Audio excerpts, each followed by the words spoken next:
Bonjour à tous, j'espère que vous allez bien. Bienvenue dans ce LNDJ, les plans du jour, Day Trading Roadmap. Comme tous les matins, on fait un point sur les indices DAX, Nasdaq, Dow Jones. Avec ce matin une belle baisse des indices américains. Vous avez vu, Fitch a décidé d'abaisser la note des États-Unis de AAA à AA+, ce qui a provoqué entre autres un peu de bordel côté taux et du coup indice avec les indices qui passent à la baisse. Le Nasdaq qui perd 1,14, le DAX qui perd 1,53 ce matin. L'étoile du soir qu'on avait vu hier est salement validée. Il casse le support oblique potentiel, il casse les moyennes mobiles et il est venu se reposer sur 50% de Fibo de la dernière vague de hausse. Donc en effet, c'est pas joli. Attention à pas non plus sombrer dans un mouvement de panique et se mettre à shorter fort.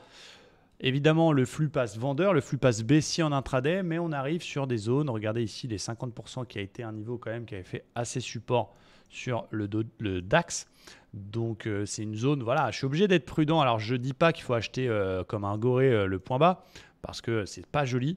Mais il faut faire attention à pas absolument vouloir rentrer dans la baisse maintenant après 1,50 de baisse, parce que quand vous allez tenter des trades en day trading avec des petits stops, après déjà 250 points de baisse, bah, c'est forcément un petit peu plus chaud. Donc mon avis, c'est effectivement, s'il casse le support, bah, il y a une forte chance qu'il aille chercher 61,8. Et là, ce sera intéressant de continuer à vendre. Mais voilà, sur des setups particuliers, regardez ce matin, il a cassé l'OPR, il est déjà réintégré. Donc ceux qui ont tenté cette vente se sont fait BE, c'est très frustrant. Si dans cette zone, on a un signal du Seigneur, une divergence, un double bottom et qu'on sauve ce niveau, je peux tenter un rebond technique, mais pareil, ce sera un petit peu joueur. Le gros niveau à surveiller, c'est le 61,8 qui est en cas de cassure. Là, oui, peut nous inciter à vendre fort jusqu'au support à 650-680. Et cette zone 680, support important, bah pareil, je surveille pour un achat assez fort. Donc j'ai envie de dire, attention à ne pas essayer d'attraper le couteau qui tombe maintenant. Ça baisse, le flux est baissier. Mais de l'autre côté, il ne faut pas vouloir rentrer vendeur à tout prix parce qu'on a déjà perdu 250 points. Il vaut mieux attendre de voir ce qui va se passer. On a quelques news cet après-midi, on a la NFP vendredi. Voilà, parfois on voit bien les choses ou parfois on voit un flux, mais c'est difficile d'en profiter. Côté Dow Jones, bien, on est toujours bloqué sur le haut du canal. Rappelez-vous le canal que je vous montre depuis plusieurs semaines qui bloque avec la zone 800 qui fait résistance. Donc toujours bloqué là-dedans. Donc la tendance daily est toujours haussière, mais on est bloqué tout là-haut. En 4 heures, alors je vous ai mis des petits dessins. Vous allez voir, vous allez mieux comprendre tout ça. On a un double top en formation qui n'est pas encore validé, qui le sera s'il casse les 400. Et du coup, mon plan pour la journée, je vous ai mis des petites zones. Je ne sais pas si ça vous aide à comprendre les choses. On peut voir maintenant un joli range entre une borne basse vers les 35 400 et une borne haute vers les 35 800. Bien évidemment, à partir du moment où le dos pète ça par le haut, bah on passe acheteur fort. À partir du moment où il pète ça par le bas et il valide le double top 4 heures, on passe vendeur fort sous les 400. Tant qu'il reste entre les deux, le flux est baissier, donc imaginez des petites ventes sur des setups particuliers jusqu'au bas de range peut se tenter, mais ça restera un petit peu cavalier. S'il repasse au-dessus des 570, bon, bah, on pourrait tenter un petit rebond technique, mais pareil, j'ai mis attention danger parce que bah, on sera sous les moyennes mobiles, etc.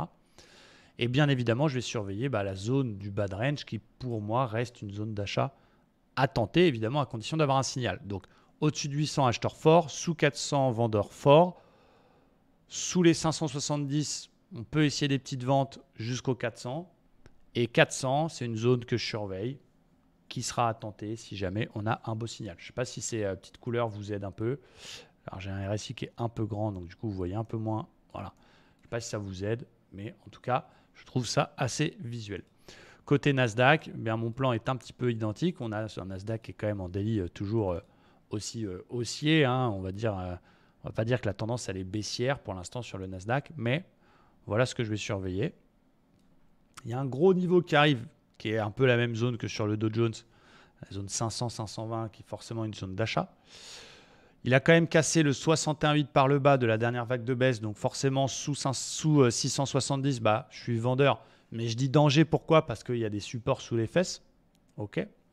S'il finit par sauver les 670 et repasser au-dessus, bah, je peux tenter un rebond, mais ce sera forcément un achat un peu joueur parce qu'on sera à contre-flux.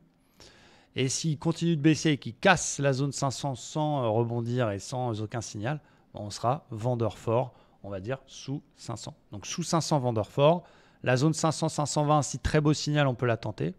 Tant qu'il est sous le 61,8, le flux est baissier, mais c'est dangereux de vendre parce qu'il y a des supports sous les fesses.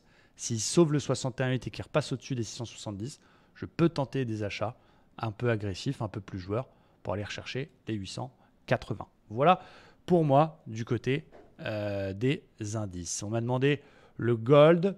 Le gold, il arrive sur une petite zone que je surveille fort, les 1980. Alors en daily, il est quand même plutôt baissier et baissier neutre. J'aime pas trop la tendance. En fait, il n'y a pas de tendance. Regardez les moyennes mobiles, elles sont complètement plates en daily sur le gold, ce qui montre qu'il n'y a pas vraiment de flux.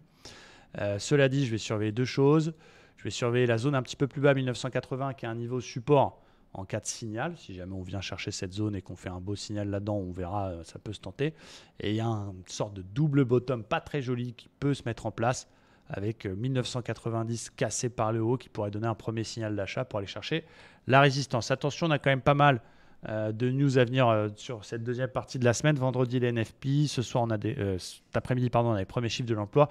Et bien sûr, les stocks de pétrole à 16h30. Le VIX est à plus 11, donc on sent qu'il y a une vraie tension sur le marché. Donc soyez très prudents, ne vous positionnez que sur du top 5 étoiles. Et parfois, il faut aussi rester à l'écart. Il faut se dire, voilà, c'est dangereux, c'est pas clair, j'y vais pas. Rappelez-vous qu'un seul trade peut faire la semaine, voire le mois. Merci à tous, très bonne fin de journée et bon courage sur les marchés.